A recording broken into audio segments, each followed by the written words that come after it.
Welcome everyone to the third Thursday meetup of the West Orlando WordPress Meetup Group. I'm Rob Watson, a co-organizer and host.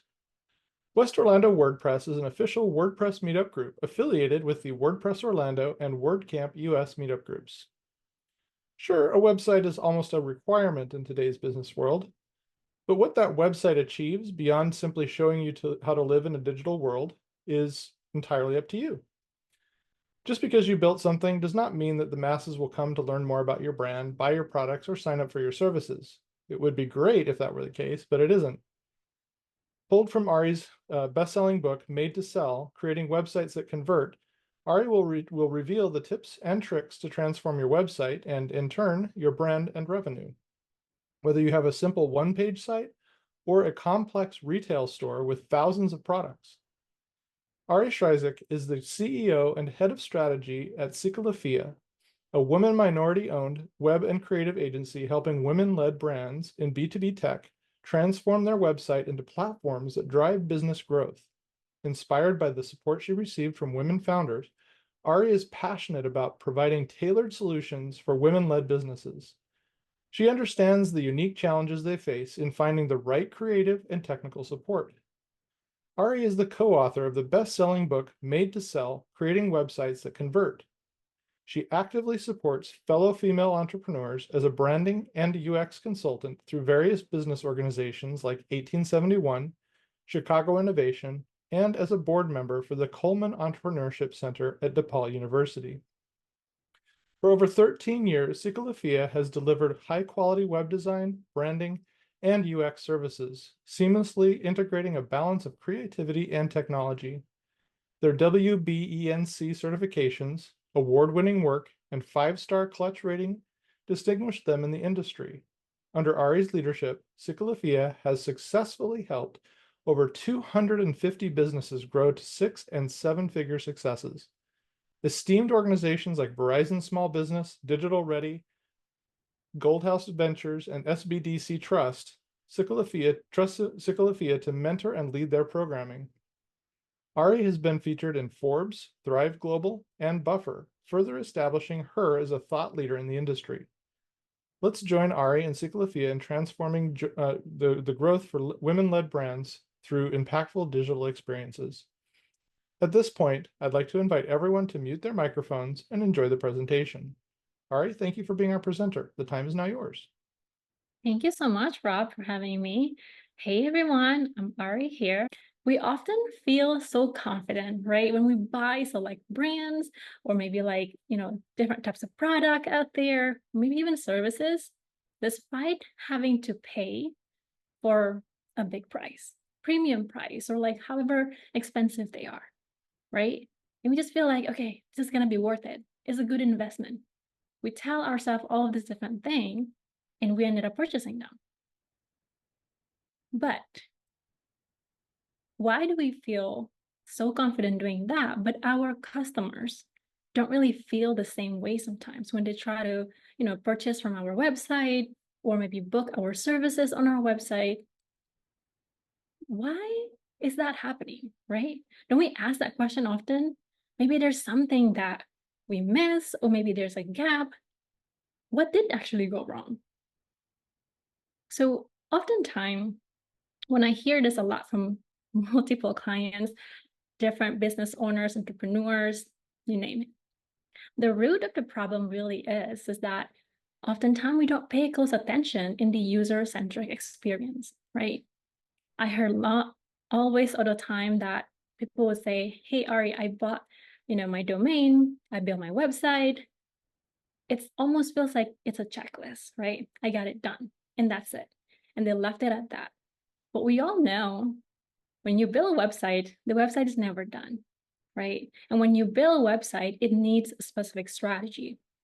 So for today, I would love to invite you into a little bit more insights around user journey, a little bit more on UX, and we'll dive deeper on this conversation today. So with user journey, perhaps some of you have heard about it. Some of you maybe this is the first time that you hear about user journey. That's okay. We'll learn together. User journey is a really fun tool And the way I see it, when you leverage this for your website, for your business, right, you'll be able to bridge the gap between your users and your brand online, and thus, double your site's conversion, whatever conversion metrics that you have set for it. So for those of you who maybe don't know yet about what is a user journey, if this is your first time seeing a user journey or even heard about it, a user journey, or sometimes we call it a journey map, right? It's a visual trip of the user across the different solution. So they may be finding you in specific stages like awareness or interest, or maybe conversion, right? There are so many different stages when a user come into your life through your channel, through your touch points. We'll talk a little bit more about those as well. And user journey really just like mapping all of those different channels, touch points, and the different stages that they're in your particular online brand. Now, a little bit more around user journey. I do want to guide you into 3 steps. The step number 1, before you start building your user journey, is to really understand your target audience. How many of you have a full, complete information of your target audience? At least you have some, right? And that is already great. But if we can dig even deeper about your target audience, not just about, okay, who they are, maybe they're female or male, their age, that's great. But even more so, where do they actually hang out? Not just about where they live, but where do they spend their time? Where do they browse their information, right? Who do they rely on when trying to find out about either new information, new services, new products? Who do they ask? Is it their friends, their family? Or do they rely on very specific forum online, maybe Yelp or Reddit? There's so many different channels out there, right? Where do they go? And then the third question, what's their behavior or even thinking like? Do they prefer watching YouTube videos over reading reviews? Is there like specific behavior that you can see from their pattern, day-to-day activities and stuff like that? There's so many that can, build into your target audience formation. And the fourth question here is actually my favorite. Where are they in their life right now, right? Oftentimes people will tell me, hey, Ari, I'm targeting women age 25 to 45. That's great, but even better if you know exactly where are they in their life right now. Say that you are a wedding planner, right? And you're targeting women aged 25 to 45. They're all women. They all want to get married, but women who are planning their wedding in their 20s versus women who are planning their wedding in their 40s could look completely different, right? One is pretty much really in love, and well, I'm not saying the 45 is not falling in love, but there's this different stages in their life where on the 20s, you probably see them that this is their very first wedding, right? And they get so excited and they want to try a lot of new things. But for those who are in their 40s, they might not want anything too grand. They just want something so simple, right? So there are a lot of different approach and the way you would communicate your message or even like presenting your information on your website could look quite different for these separate type of target audience. And then the fifth question here, what's their deciding factor?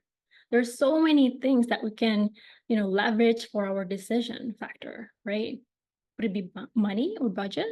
Could it be time, convenience? Or is it alignment on values? Or is it based on emotion? What is it? So when you have a lot of this information, it makes it so much easier to convey all of the information that you need, not just to persuade your target audience on your website, but also to make them feel that you know them, that they feel heard, right? And that they will trust you. So big pro tip, when you create a persona, make sure to not creating one just because you're creating one. It has to be a bit deeper, right? It has to really resonate with them. It has to really convey the authenticity of your brand, be it your services or your product. it needs to really align and speak to them. Now, step number 2, you know all about your target audience now. How can we align it with their needs, especially when you're trying to promote your services, promoting your products on the website? What can we do? Some of the questions that maybe can help, get you moving on this journey could be, how does your service or product solve your target audience? A lot of time when you go to a website, you probably can see some website that can really speak around, okay, this is the service, this is your problem, and here's how we solve them, right? Or maybe you're going to a e-commerce website and you have specific needs and they really immediately convey it on the banner. So some of those things are information you also need to put together before you update your website or before you even build your website. Number 2, what's your unique selling proposition? Or we call it USP. Or it could be like an irresistible offer that you have. It could be also both. If you have both, that's even better.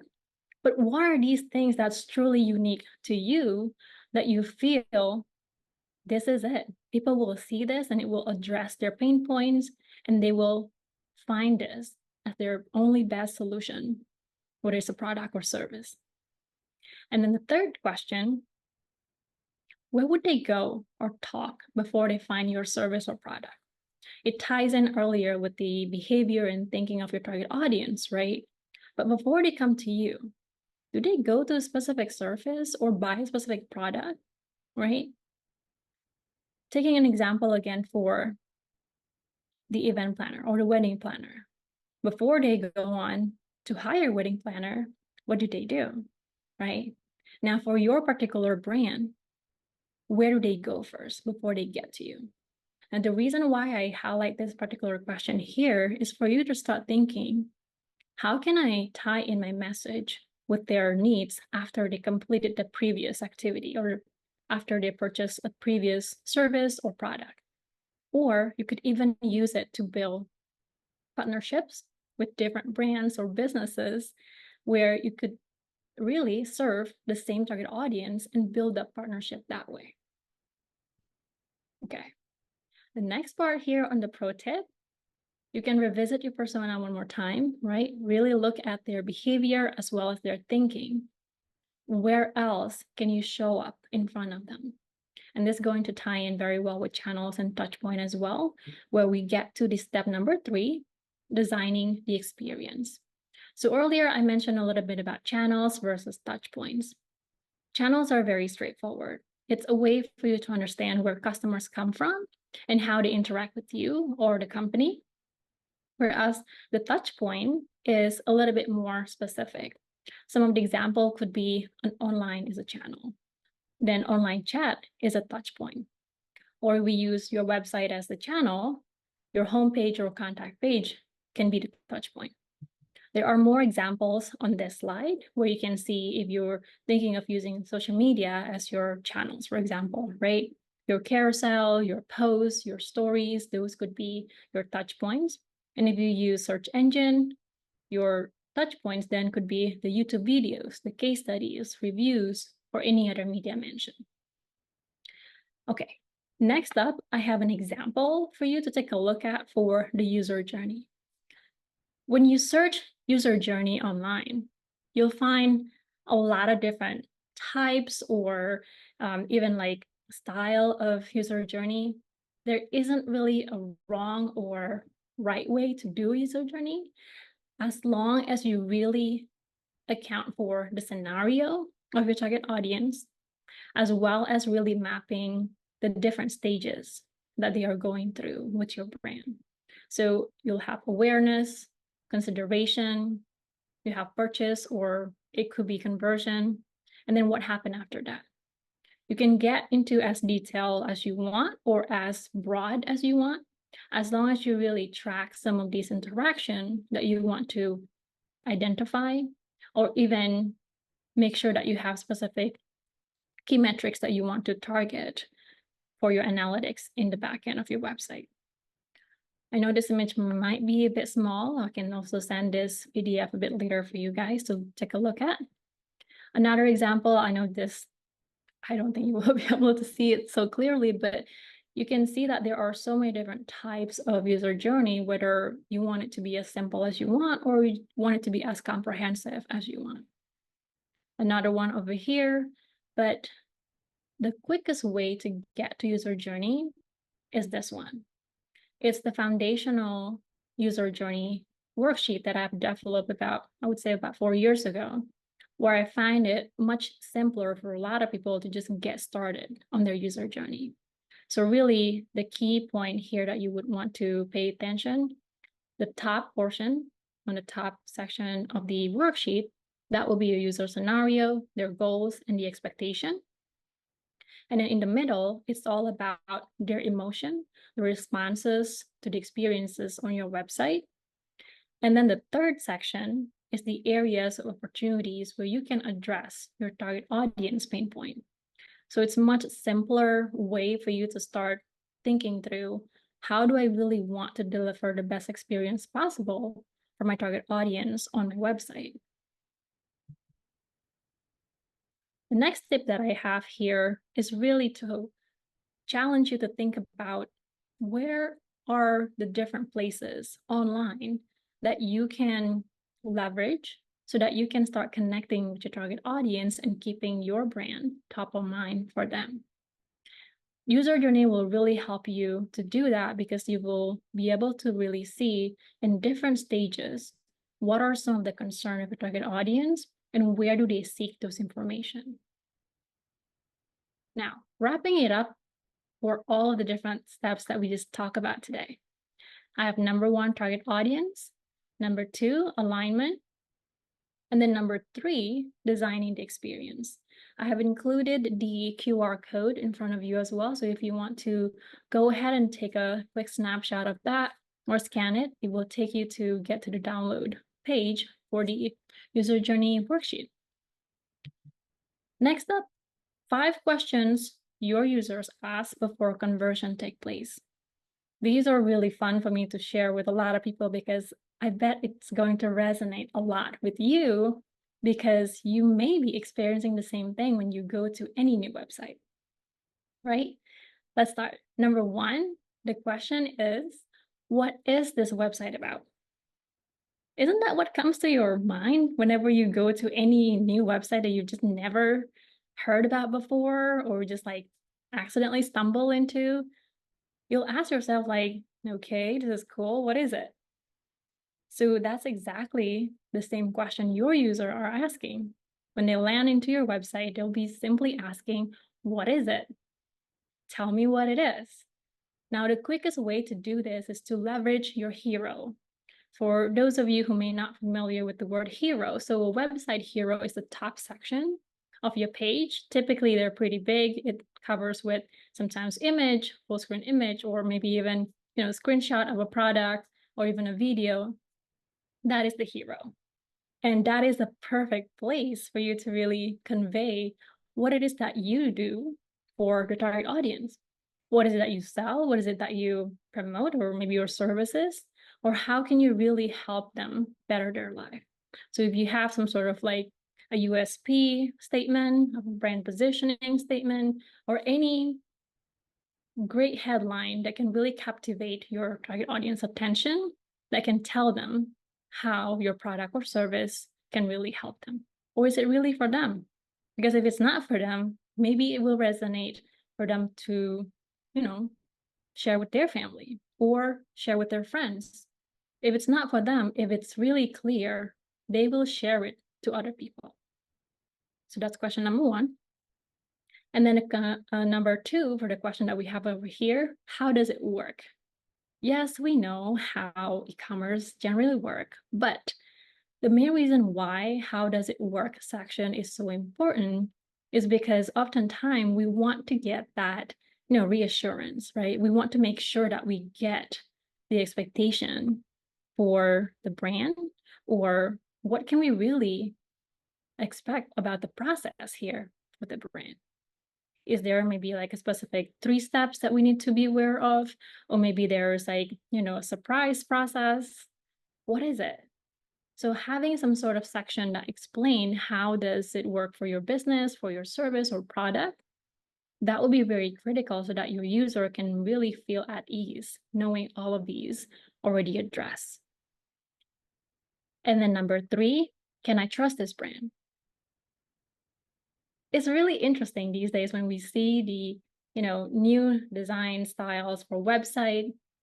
We still feel that, is this website still legit? Is this brand, is this business real business? Then we would look for some sort of like elements, right? We would look for like a review, or maybe we would look for some sort of like certification or whatnot, whatever it is. It needs to convey some trust level for your target audience. So you could use your reviews, you can use your, maybe you have certification or being mentioned on press, or maybe you belong to a specific national organization, right? Anything that you can pull or relevant for your business, I would include that on your homepage or any landing page that you are taking people to, so that they can build this trust with you. And then number 4, they're already hooked. You got number 1 answered, number 2 answered, the number 3 is all done. They're hooked. What do they need to do? How do they buy? How do they sign up? Making sure that your call to action is not only consistent, but also very clear for your target audience to know, what do you want them to do next? Now, number 5 here, what's next? What's next here really is a follow-up from your call to action.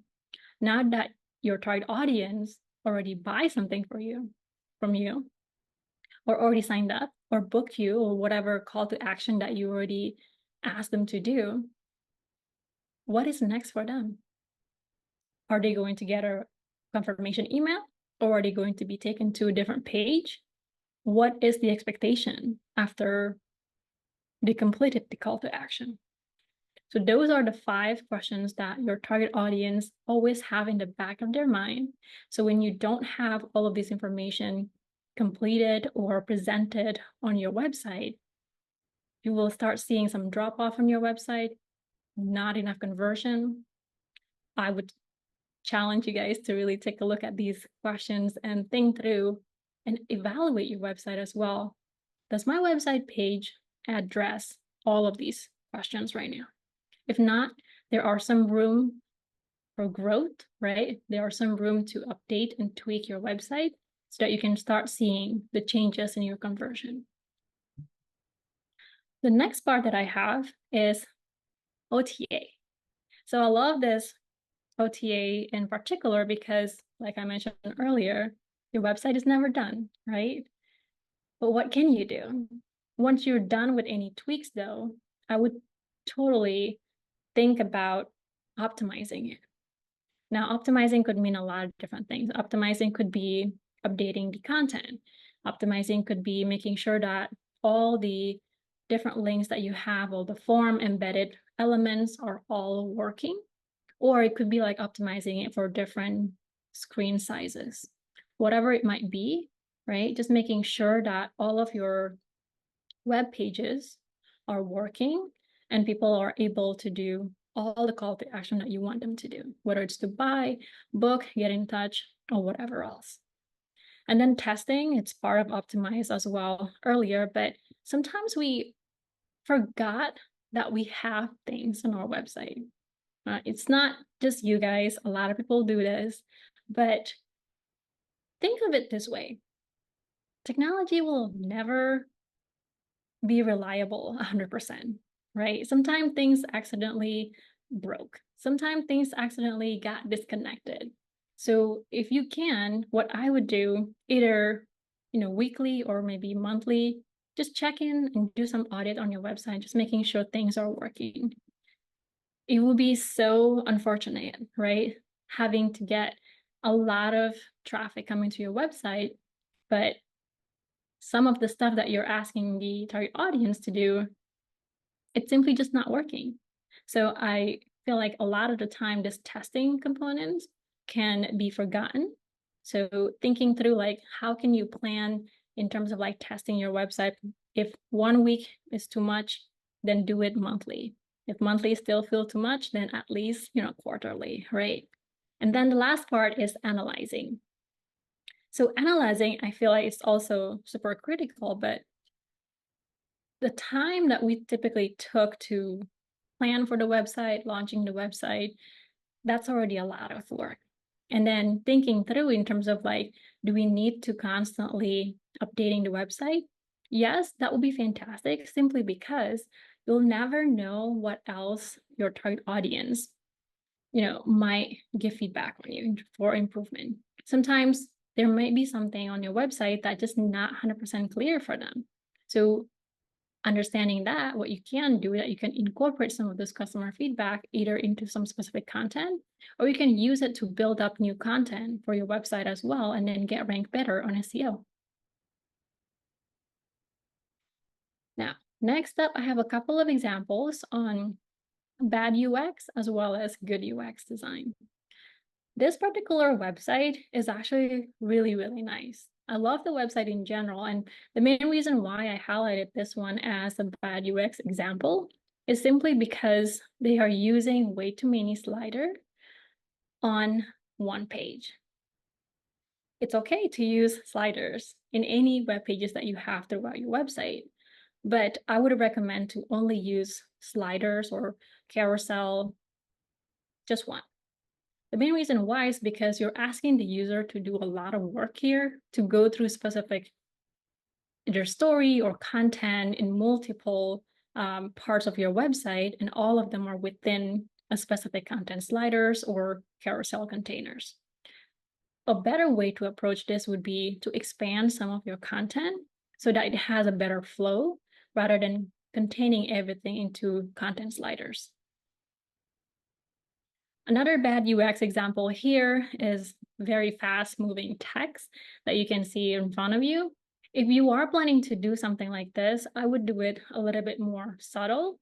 The good example that I can show you is this one. It's a lot bigger and it doesn't move as fast as the previous example. And rather than making it to be so much in your face, right, it becomes such a nice background element that flows very well with the website. Another bad UX example that I would say over here is this one. So I know sometimes we have a lot of content on our website, but to have your, critical brand trusting element, like maybe being mentioned in the press or your reviews or any other brand trusting elements near the bottom of your page, that's almost like missing the opportunity to build up the trust with your target audience right away on the top of the page. So I would move something like this a little bit up, and then you'll be able to build up that credibility much faster with your target audience. And I believe those are all my examples. Next up, I have my book. Earlier, Rob already mentioned that my book, Made to Sell, is part of the best-selling book on Amazon. If you guys want to get more insights about Made to Sell, creating website that convert, there's a lot more insights in the book. Feel free to snap that QR code and then go straight to Amazon for it. If you do have more questions around all things website, I'm happy to answer all of those as well, or you can also join us at the Founders Web Circle membership. And that's pretty much it that I have. I believe I have another slides for closing. Give me 1 second. If you are online and want to connect with me, I'm happy to connect with you on a couple different channels. I'm on LinkedIn. I'm also on Instagram, and happy to chat more with you guys on all things website. Back to you, Rob. Wow, thank you so much. This is really, really enlightening. And it's a lot of good reminders of things that I need to be doing a lot more with my clients and with the websites that I run. So thank you so much for your time and for coming on with us. Anytime.